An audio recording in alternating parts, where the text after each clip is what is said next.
Kumusta mga ka-Diskarte Chicks? Welcome back sa ating channel na kung saan ang usapin tungkol sa diskarte sa pag-ibig.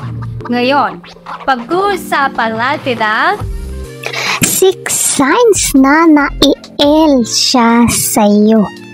Welcome back muli sa isang na namang topic tungkol sa relasyon at pag-ibig.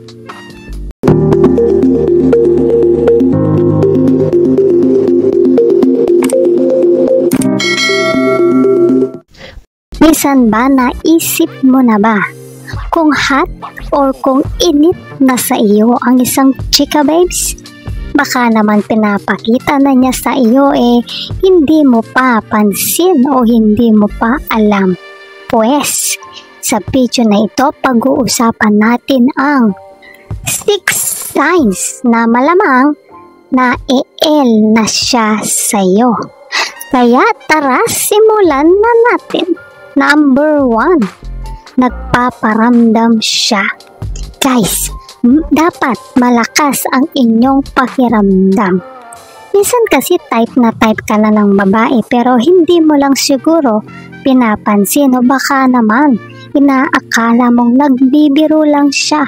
May mga babae na kapag L na sila sa isang type nilang lalaki ay minsan ay sila na mismo ang nagpapahiwatig nito.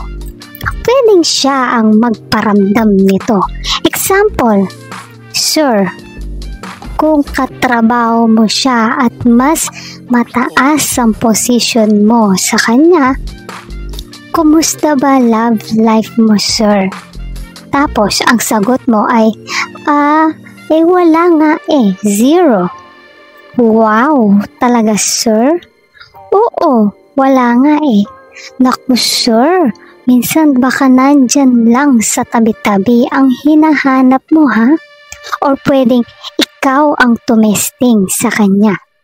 Ikaw, kumusta naman ang love life mo? Sir, wala nga rin Ay, ganun ba? Naku, pareho pala tayo. Basta sir ha, nandito lang ako. So ayun guys, pabirong sagot sa iyo. Yan ay isang classic example na malamang L sa iyo ang babae. Kahit na nagbibiruan lang kayo, ay may laman ang sinasabi niya. Kasi hindi basta nagsasabi ng ganyan ang babae kung hindi rin naman niya type yung lalaki. Kaya maging sensitive kayo mga ka-Diskarte Chicks. Pag may pagkakataon, sundutin nyo rin siya o testingin ng pabiro. Number 2, malagkit na tingin.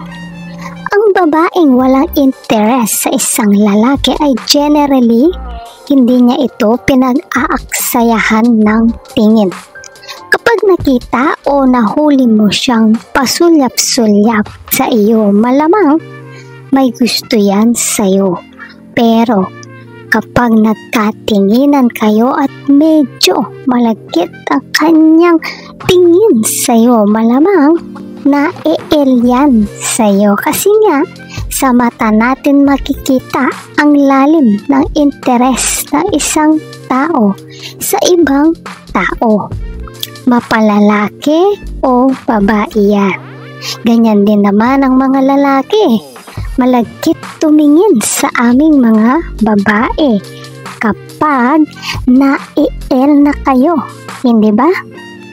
Pero bago tayo magpatuloy, kung hindi ka pa nakakapag-subscribe, ay baka naman, i-hit mo na subscribe button. Number 3, nag-i-initiate siyang mag-communicate. Minsan, hindi namin maipakita ang interes naming mga babae sa isang lalaki ng personal. So, kapag may malalim na pagnanasa kami sa isang lalaki o nai-el nga kami, gumagawa kami ng ibang paraan para ipadama ito sa lalaki. At minsan kami na nga mismo nagpapasimula ng pagkakataon. Nagte-text kami o nagpi-PM kami. Kami yung unang nangangamusta. Basta makapagsimula lang ng conversation sa text or chat. At take note mga ka-diskarte chicks, ang oras ng pagte-text namin ha, kapag medyo gabi na o lalo na't gabing-gabi na at nagte-text kami sa inyo ng kung ano man, magtaka na rin kayo. Malaki ang tsansa na hindi na yan makatulong at gusto niyang makipag-communicate sa inyo. Pero bago tayo magpatuloy, kung hindi ka pa nakakapag-subscribe, ay baka naman, i-hit mo na ang subscribe button. Number 4. Palahawak siya. Isa ito sa malakas na batayan kung L na sayo ang babae. Pagpalahawak siya ng matagal sayo, hindi ito yung basta tapik lang, kundi mas matagal na hawak sa kamay o braso mo o maging sa balikat. Guys, napaka-sensitive ng balat naming mga babae. At kapag nahahawakan o nagdidikit ang balat namin sa lalaking gusto namin, ay para kami kinukuryente. At syempre, may halong kilig na talaga sa amin. Kaya, consciously o unconsciously, kapag malalim ang interes namin sa lalaki, nagiging palahawak kami. Number 5, invite kanyang lumabas kayo. Siyempre guys, hindi lamang kami magte-text sa inyo ng walang kabuluhan. Kung talagang gusto naming may mangyari, kami na rin ang gagawa ng paraan para magkita tayo ng tayong dalawa lang. Guys, tatandaan ninyo na ang isang babae, hindi yan basta-basta mag-aayang magkita o lumabas kayong dalawa. Lamang kung hindi kanya type din. Kaya, kapag nagkita na kayo, ay makiramdam kang mabuti. Number 6, madali mo siyang maimbitahan. Heto guys, isang simpleng test kung libog nga sa'yo ang babae. Imbitahan mo siyang lumabas. Kapag pumayag siya, bigla mong sundutin ng tanong, saan mo ba gustong pumunta? Kapag sinabi niya kahit saan, ay sundutin mo pa ng isa pang tanong, hanggang anong oras ka ba pwede? At kapag sinagot niya na kahit anong oras pwede, naku, mukhang na-bullseye mo na nga mga ka-diskarte chicks. Malaki ang tsansa na baka matagal ka ng type ng babaeng yan at hinihintay lang niya ang pagkakataong yan. So yan mga ka-diskarte chicks, ang 6 na signs na malamang libog nga sa iyo ang isang babae. Isang disclaimer lamang, ang mga signs na yan ay hindi nag-a-apply sa lahat ng babae at iba-iba kasi ang bawat isa. Kaya kailangan ang iyong mabuting judgment para makasigurado ka sa mga hakbang na dapat mong gawin.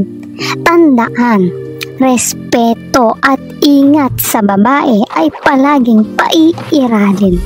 So guys, heto lamang ang aking simpleng message sa inyo. Sa pag-ibig, unawain ang mga senyales bawat ugnayan espesyal. Tumanggap ng pag-ibig na may respeto at pag-aalaga. Patuloy na magmahalan, magtulungan at magbigay ng pag-unawa. Kung nagustuhan mo ang video na ito, huwag kalimutang mag-like, share, and subscribe para sa iba pang useful content. Maraming salamat sa panonood. Hanggang sa susunod na video, ingat kayo palagi. Let's spread love.